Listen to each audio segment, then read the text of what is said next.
오늘 하나님께서 주신 말씀은 요한계시록 7장 10절부터 17절까지입니다. 다 찾으신 줄로 알고 말씀 교독하시겠습니다. 큰 소리로 외쳐 이르되 구원하심이 보좌에 앉으신 우리 하나님과 어린 양께 있도다 하니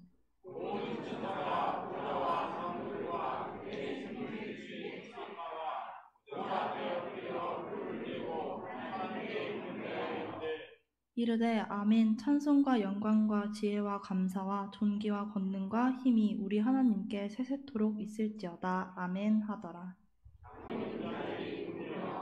말하기를 내 주여 당신이 아시나이다 하니 그가 나에게 이르되 이는 큰 환난에서 나오는 자들인데 어린 양의 피에 그 옷을 씻어 희게 하였느니라.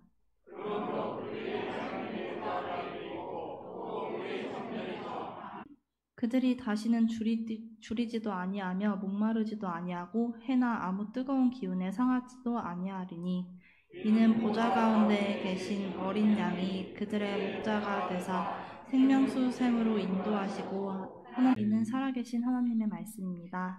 아멘. 요한계시록을 주제로 네 번째 설교를 하고 있습니다. 요한계시록은 특별한 위상을 가지고 있는 책입니다. 요한계시록 1장 1절에서 2절의 말씀 우리 함께 읽어보도록 하겠습니다.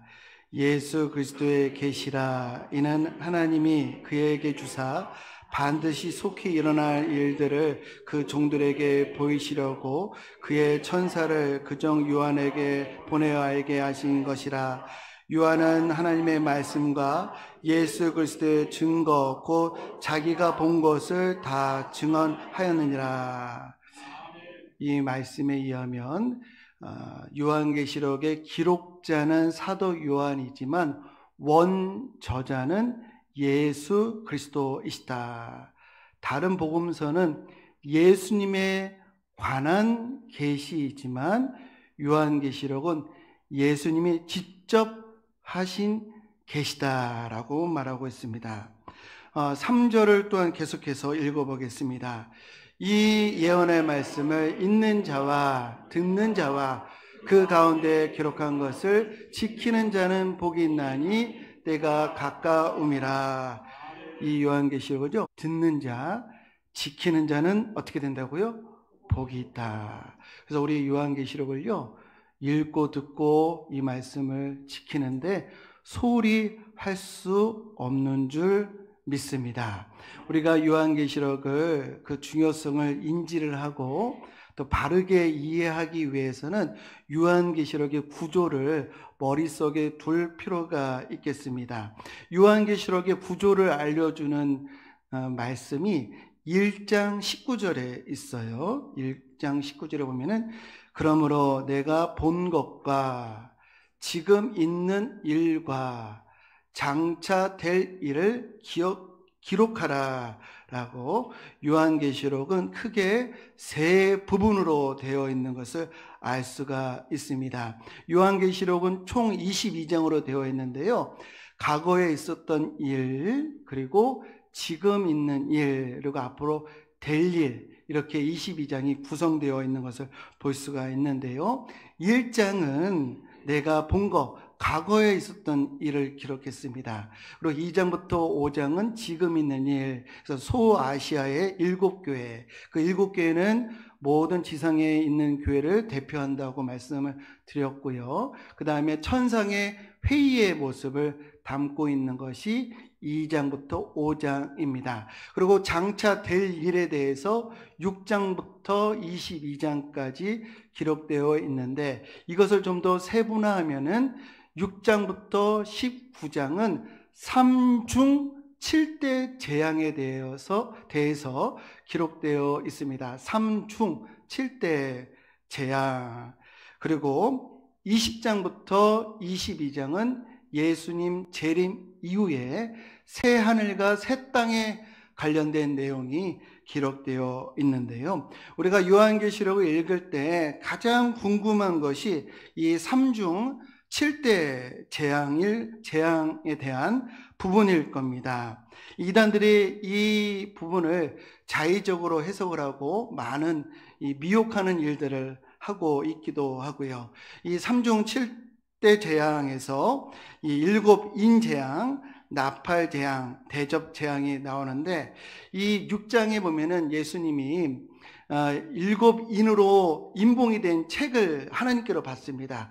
그 인을 이제 뗄 때에 이 재앙이 시작되게 됩니다. 6장부터 그런 내용이 이제 진행이 됩니다. 그래서 인 재앙을 하나 떼고 계속 떼다가 7째 인을 뗄 때에 동시에 나팔 재앙이 시작이 되고요. 그래서 첫 번째, 두 번째, 7번째 나팔 재앙이 이제 선포가 될 때 대접 재앙이 시작되는 것을 볼 수가 있습니다. 그래서 끝 재앙이 그 다음 단계, 그 다음 국면으로 이어지는 내용으로 요한계시록이 그 기록이 진행되는 것을, 마지막 7째 대접 재앙이 있을 때 아마겟돈 전쟁으로 음녀 바벨론이 멸망한다라고 하는 내용으로 이 결론을 맺게 됩니다.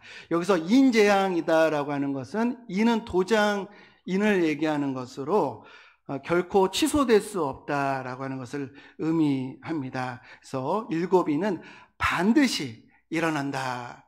이 재앙이 반드시 일어난다라고 하는 것이고요. 나팔은 죄인들에 대한 경고입니다. 회개를 촉구하는 그런 의미를 담고 있고요. 또 대접이라고 하는 것은 인간을 회개시키기 위해서 여러 가지 재앙을 내리셨지만 끝까지 회개하지 않는 자들에게는 피할 수 없는 불가항력적인 진노가 임하게 될 것이다 라고 하는 것을 의미한다고 하겠습니다. 우리가 이 3중 7대 재앙을 접하면서 궁금한 것은, 이 요한계시록이 기록된 지가 2000년이 지났잖아요. 그 2000년이 지나는 가운데 3중 7대 재앙 중에 얼마나 성취가 되었고 얼마나 다른 내용들이 남아있는가, 이게 궁금합니다. 무슨 말인가, 몇 퍼센트가 이 예언이 성취되었는가, 이거에 대해서 궁금하죠. 왜냐하면 몇 퍼센트가 성취가 되었는가를 알면은 우리가 재림을, 주가 다시 오심을 가늠해 볼 수가 있으니까, 이 성경의 예언과 역사적인 사건을 대응을 해서 어느 정도 성취가 됐다, 이거를 따져보려고 하는 심리가 생기고요. 이런 심리를 이단들이 이용한다는 것입니다. 그런데 우리가 요한계시록을 읽으면서 경계해야 할 것은, 요한계시록을 연대기적으로 시간적인 순서로 나열하는 그런 해석을 하면 안 된다라고 하는 겁니다. 예를 들어서 이런 해석들이 있었어요. 666의 짐승의 표를 가진 자가 누구냐?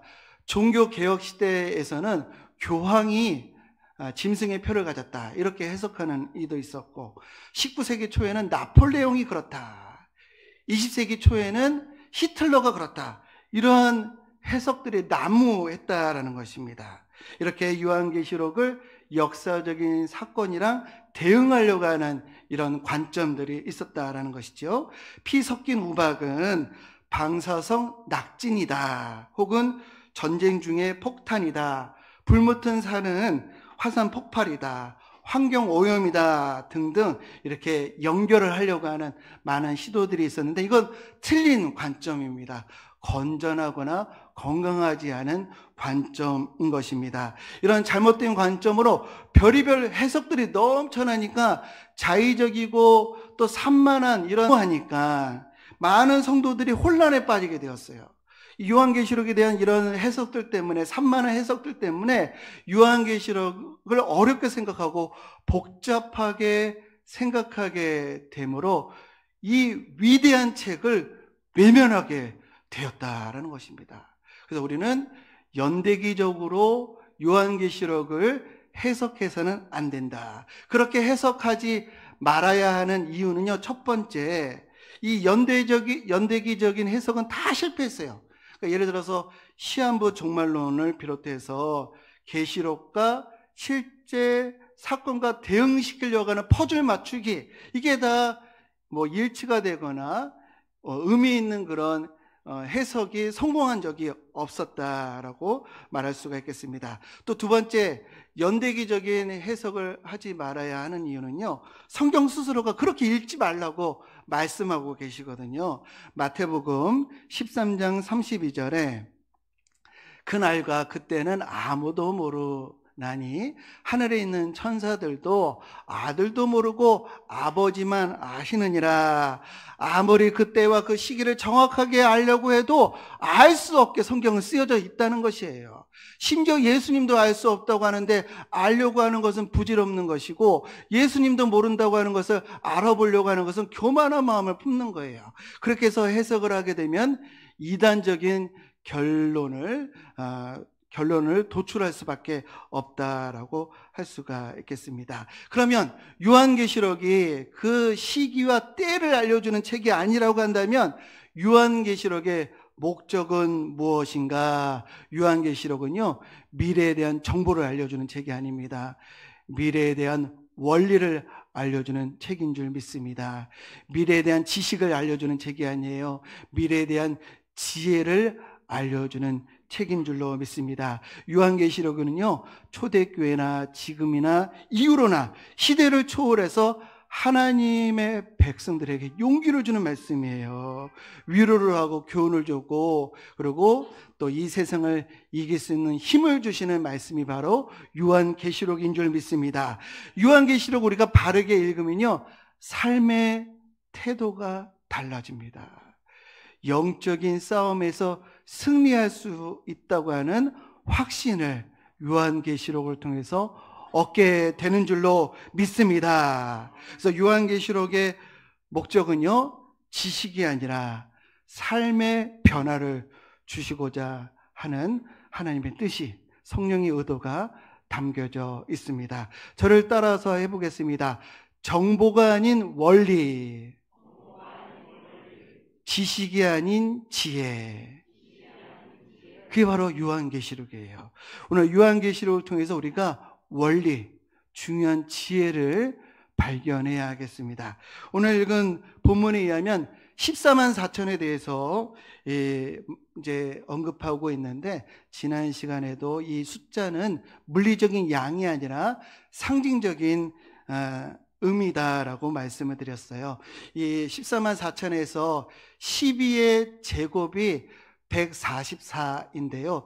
12는 하나님이 이 땅에 심으신 자기 백성들을 의미합니다. 그래서 12지파, 12제자, 하나님이 이 땅에 심으신 그들의 백성을 의미하죠. 이게 제곱이 됐다는 것은 확실하다는 겁니다. 확실성을 의미하고요. 그 다음에 천은 하나님의 수, 완전수 3과 충만수 10이 결합된 것으로 14만 4천의 의미는 충만하다는 거예요. 하나님의 은혜는 풍성하다는 겁니다. 하나님의 구원의 의지는 제한이 없으시다라는 것이에요. 이것이 셀 수 없는 큰 무리가 오늘 본문에 이렇게 기록되어 있잖아요. 능히 셀 수 없는 큰 무리, 이게 14만 4천의 의미입니다. 이 14만 4천, 능히 셀 수 없는 큰 무리가 있을 때 한 장로가 이렇게 묻습니다. 이 흰옷 입은 자들은 누구입니까? 라고 할 때 요한계시록 7장 14절에 이렇게 말씀하십니다. 주여, 당신이 아시나이다. 이는 큰 환난에서 나오는 자들인데 어린 양의 피에 그 옷을 씻어 희게 되었습니다 라고 말합니다. 어린 양의 피에 그 옷이 씻어 희게 되었다. 이것은 구원받은 모든 이들은 자신의 의로움으로 구원받는 것이 아니라, 의롭게 되는 것이 아니라 오직 예수 그리스도의 피로 죄 씻음 받고 용서함 받고 또 의롭게 되었음을 알려주시는 겁니다. 이것이 14만 4천의 또 다른 의미입니다. 정확하다는 겁니다. 명확하다는 겁니다. 구원받은 백성들은 예수 그리스도의 십자가의 공로로 구원받는다라고 하는 것을 알려주시는 내용인 줄 믿습니다. 오직 구원은 예수 그리스도의 십자가의 공로로 말미암아 되는 줄로 믿습니다. 로마서 3장 24절, 그리스도 예수 안에 있는 성령으로 말미암아 하나님의 은혜로 값없이 의롭다 하심을 얻게 되었느니라. 오직 예수님의 십자가의 공로로 그 성령으로 우리는 구원받고 우리의 옷이 깨끗하게 희게 되는 줄로 믿습니다. 구원의 근거는 명확하다는 것이에요. 정확하다는 것입니다. 예수 그리스도의 피 외에 우리 없다라는 것입니다. 이어서 오늘 본문은요, 14만 4천의 구원받은 백성들이 이 땅에서 어떻게 살아가야 하는지 생명과도 같은 교훈을 우리에게 전해주고 계십니다. 이 교훈을 붙드는 저와 우리 모든 성도님들 되기를 바라는데요, 17절을 보면은 이는 보좌 가운데 계신 어린 양이 그들의 목자가 되사 생명수 샘으로 인도하시고 하나님께서 그들의 눈에서 모든 눈물을 씻어 주실 것임이라. 보좌에 계신 어린 양께서 우리를 생명수로 인도하시고 하나님께서 우리 눈에 모든 눈물을 닦아 주신다. 여기서의 눈물은요, 우리 성도들이 예수를 따를 때 당하는 환난과 고난을 상징합니다. 마지막 날에 주님께서 우리의 눈에 눈물을 닦아 주신대요. 이것이 오늘과 내일 사이에 있는 우리에게 주시는 생명의 교훈입니다. 우리는 언젠가 십자가 주님 앞에 서게 될 것입니다. 생명수 샘으로 인도함을 받게 될 것입니다. 우리는 장차 우리의 눈물을 닦아주시는 주님을 맞이하게 될 것입니다. 근데 우리의 눈물을 닦아주시는 그 순간이 감격스러운 순간이 되기 위해서는 어떻게 해야 하는가? 조금의 양보도 없이, 조금도 용서 없이, 나의 눈물 없이 남의 눈물만 흘리게 한 이가 어찌 주님 앞에 섰을 때 나의 눈물을 닦아주시는 것을 기대할 수 있겠는가라는 것입니다. 감정 싸움에서 이기고, 이익 다툼에서 이기고, 자리 싸움에서 이기고, 의견 다툼에서 이기기만 한다면 우리가 주님 앞에 섰을 때 내 눈물을 닦아주시는 주님을 우리가 어떻게 기대할 수 있겠는가라는 것입니다. 디모데후서 3장에 보면은 말세에 대한 증언이 있습니다. 그때 사람들이 무정하며 원통하며 풀지 아니하며 모함하며 절제하지 못하며 사나우며 선한 것을 좋아하지 아니하며 배신하며 조급하며 자만하며 쾌락 사랑하기를 하나님 사랑하는 것보다 더하며, 이 내용의 의미는요, 억울한 일 당하면 파르르 떨고 원통함을 참지 못하고 대갚으려고 하고 사납고 조급하고 자만하고, 이 모든 상태들은요, 지배하고 또 압제하고 누르는 희생자의, 약자의 희생 앞에 웃는 자들의 모습이 이렇게 묘사되어 있는 것입니다. 하나같이 의로운 눈물은 없고 지배하는 웃음만 있는 이 말세의 모습을 보여준다고 할 수가 있겠습니다. 우리 성도님들, 울은 적이 많으십니까? 웃은 적이 많으십니까?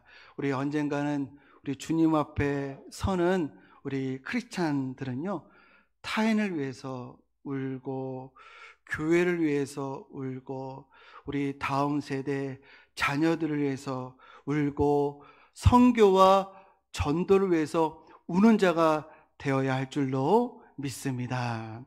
저 여기서 말하는 눈물은 우리가 부당하고 어리석어서 우는 눈물이 아니고요, 우리 성도님들은 항상 뱀처럼 지혜롭고 비둘기처럼 순결해야 할 줄로 믿습니다. 저는 우리 성도님들 어느 누구도 울지 않으셨으면 좋겠어요.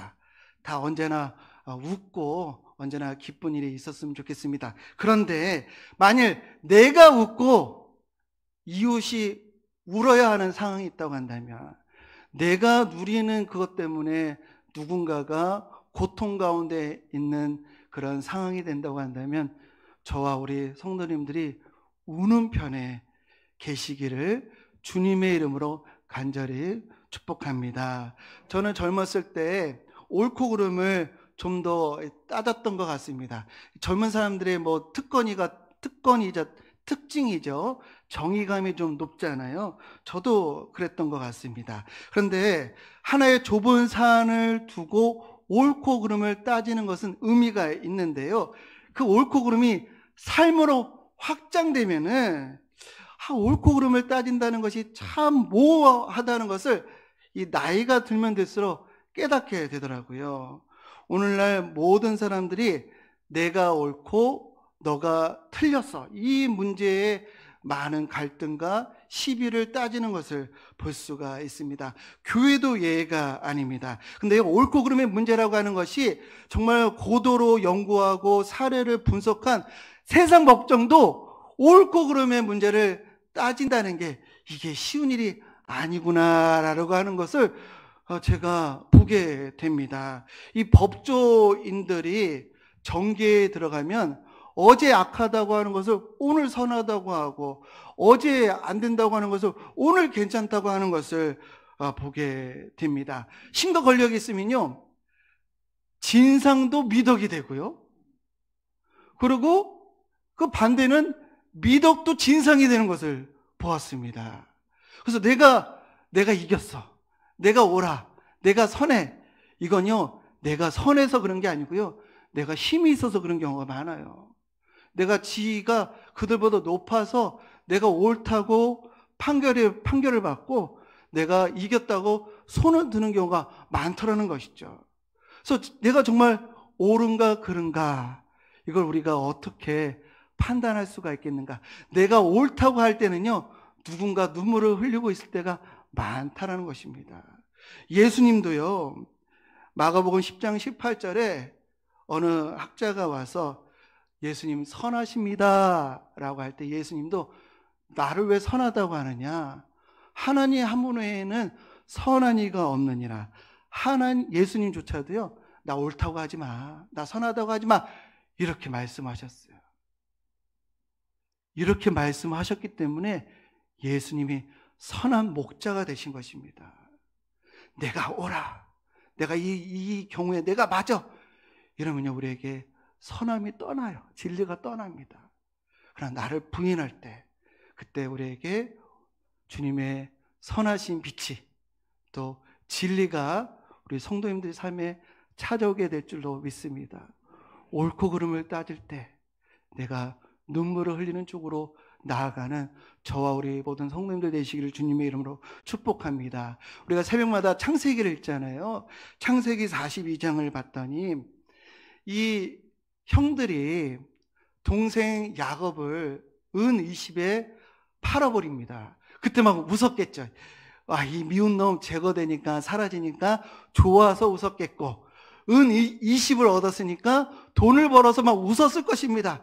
근데 동생은 막 울면서 형들 그러지 말라고 그러면서 노예로 팔려갔잖아요. 그런데 이 일이 20년이 지난 후에 형들이 그걸 기억해요. 그때 동생이 울었던 일, 그때 자기들이 웃었던 일들을 기억을 하는 것이 성경에 기록되어 있습니다. 성경에 기록되어 있다는 것은 뭘 의미할까요? 하나님도 기억하신다는 거예요. 우리 성도님들이 내 감정, 이 속상함 누가 알겠는가 라고 생각하시겠지만 하나님은 그것을 기억하시는 줄 믿으시기 바랍니다. 이런 말 있잖아요. 일이 힘든 게 아니라 사람이 힘들다고. 이게 왜 그럴까요? 감정 때문에 그래요. 감정이 제일 복잡하고 제일 어려운 문제인 것 같습니다. 그러나 내 감정, 내 눈물, 내 인내 기억하시고, 지금 눈물 흘리면 그때 주님께서 우리의 모든 눈물을 닦아주시는 그 감격스러운 순간을 맞이하게 될 줄로 믿습니다. 오늘 우리가 눈물 흘리고 오늘 눈물 흘리는 편에 서는 저와 우리 모든 성도님들 되시길 주님의 이름으로 축원합니다.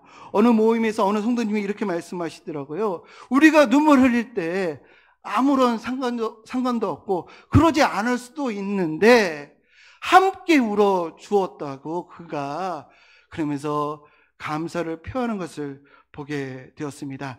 타인을 위해서 우는 것이 복입니다. 예수님이 이렇게 말씀하셨잖아요. 마태복음 5장 4절, 애통하는 자는 복이 있나니 그들이 위로를 받을 것이며, 왜 눈물이 복이 될까요?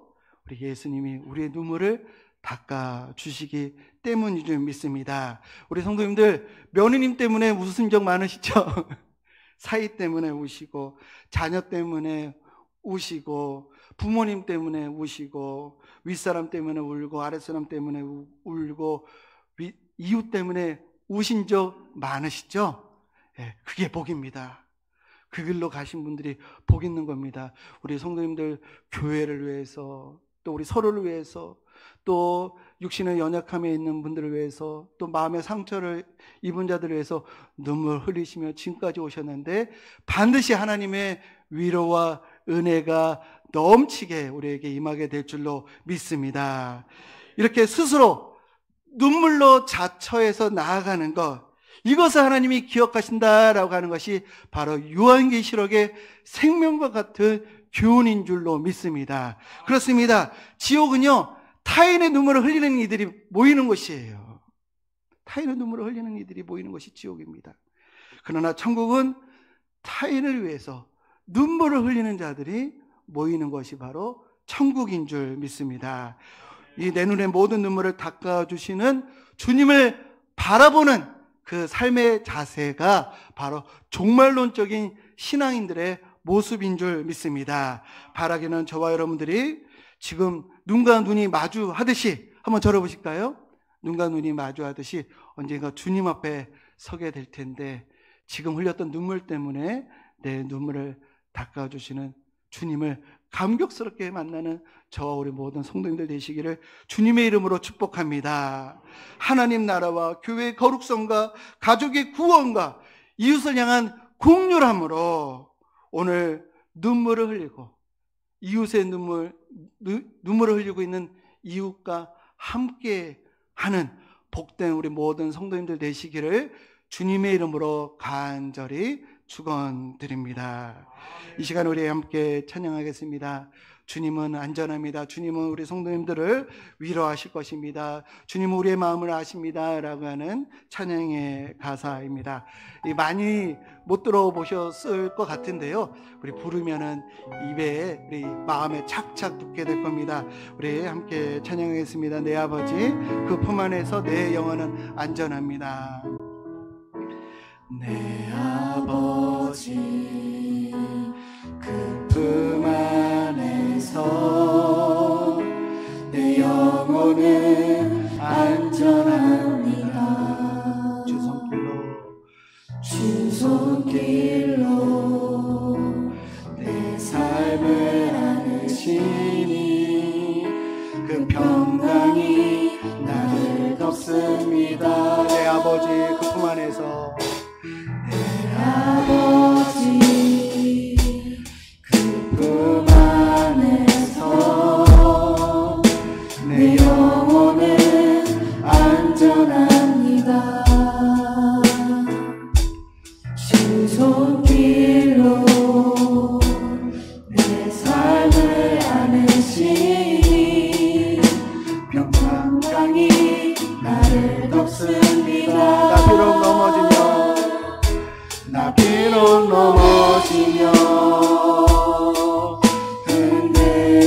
흔들리지만 주 내 안에 거하며 나를 붙드시니 내 생각을 주께로 돌리고 주시는 평강의 옷을 입습니다. 주 약속 안에서, 주 약속 안에서 내 영혼 평 안에 내 뜻보다 크신 주님에게 나 신뢰 두려움 다 내려놓고 주님만 의지해 주 안에서 내 영혼 안전합니다. 내 아버지,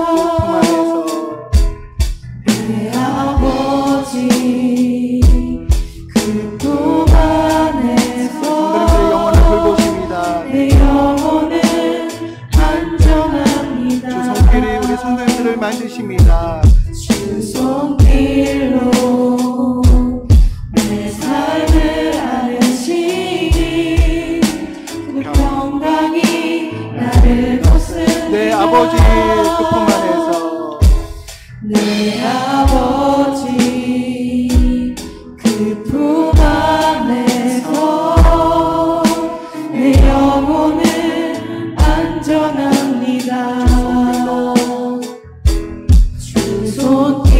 길로 내 삶을 안으시니 우리의 고백되길 원합니다. 그 평강이 나를 덮으니 나 비록 넘어지며 흔들리더라도 나 비록 넘어지며 흔들리지만 주 내 안에 거하며 나를 붙드시니 내 생각을 주께로 돌리고 주시는 평강의 옷을 입으니 그 약속 안에서 주님께서 우리 눈물을 닦아주실 겁니다. 약속 안에서 내 영혼 평안해 내 뜻보다 크신 주님의 길을 가실래 두려움 다 내려놓고 주님만 의지해 주 안에서 내 영혼 안전하니 주 약속 안에서 내 영혼 평안해. 주 약속 안에서 내 영혼 평안해 내 뜻보다 크신 주님의 길을 가실래 두려움 다 내려놓고 주님만 의지해 주 안에서 내 영혼 나 비록 넘어지며 나 비록 넘어지며 흔들리지만 주 내 안에 거하며 나를 붙드시니 내 생각을 주님의 그 따뜻한 위로의 손길을 우리가 기대합시다. 우리 다 함께 일어나셔서 찬양하겠습니다. 주 약속 안에서 주 약속 안에서 내 영혼 평안해 내 뜻보다 크신 주님의 길을 가실래 두려움 다 내려놓고 주님만 의지해 주 안에서 내 영혼 주 약속 안에서 내 영혼 평안해. 주 약속 안에서 내 영혼 평안해 내 뜻보다 크신 주님의 길을 가실래 두려움 다 내려놓고 주님만 의지해 주 안에서 내 영혼 한 번만 더 찬양합니다. 주 약속 안에서 주 약속 안에서 내 영혼 평안해 내 뜻보다 크신 주님의 길 가실래 두려움 다 내려놓고 주님만 의지해 주 안에서 내 영혼 안전합니다. 이 시간에 우리 함께 기도하겠습니다. 하나님 나라와 교회, 가족과 이웃을 위해 눈물을 흘리는 성도 되게 하옵소서. 언젠간 어린 양 예수 앞에 설 때에 감격과 기쁨 가운데 있게 하옵소서. 내가 함께 울어야 할 사람이 누구인지 돌아보게 하시고 혹 나로 인해 울고 있는 사람이 있지는 않은지 돌아보게 하옵소서. 우리 함께 기도하겠습니다. 주여 주여 하나님 우리 안에 하나님 눈물을 주옵소서. 거룩한 눈물을 주옵소서. 예수님은 욕을 당하시되 맞대어 욕하지 아니하시고 고난을 받으셨지만 위협하지 아니하시고 오직 공의로 심판하시는 하나님께 위탁하며 하나님 치료라고 하셨습니다. 언젠가 우리가 주님 앞에 설 텐데 하나님 나의 눈물을 닦아주시는 주님을 맞이할 수 있도록 인도하여 주옵소서. 타의 정의와 그의 거룩함과 부흥과 우리 자녀들의 영혼과 우리 자녀들의 진로와 우리 자녀들의 삶과 우리 부모님과 우리 형제들의 영혼과 그들의 삶을 위해서 오늘도 눈물 흘리게 하여 주옵소서. 내가 울고 내가 웃고 이웃이 울 때에 오히려 내가 우는 쪽을 선택할 될 수 있는 저희들 될 수 있도록 주여 인도하여 주옵소서. 나로 인해서 울고 있는 이들이 있지는 않은지 돌아볼 수 있도록 인도하여 주옵소서. 언젠가 그 일이 반드시 오게 될 텐데 정말로 느낀 신앙으로 예수님 앞에 위로와 칭찬을 받는 저희들 될 수 있도록, 승리하는 저희들 될 수 있도록, 이기는 저희들 될 수 있도록 인도하여 주옵소서. 오늘도 여러가지 육신의 연약함과 여러가지 문제로 울고 있는 성도들을 위로하여 주옵소서.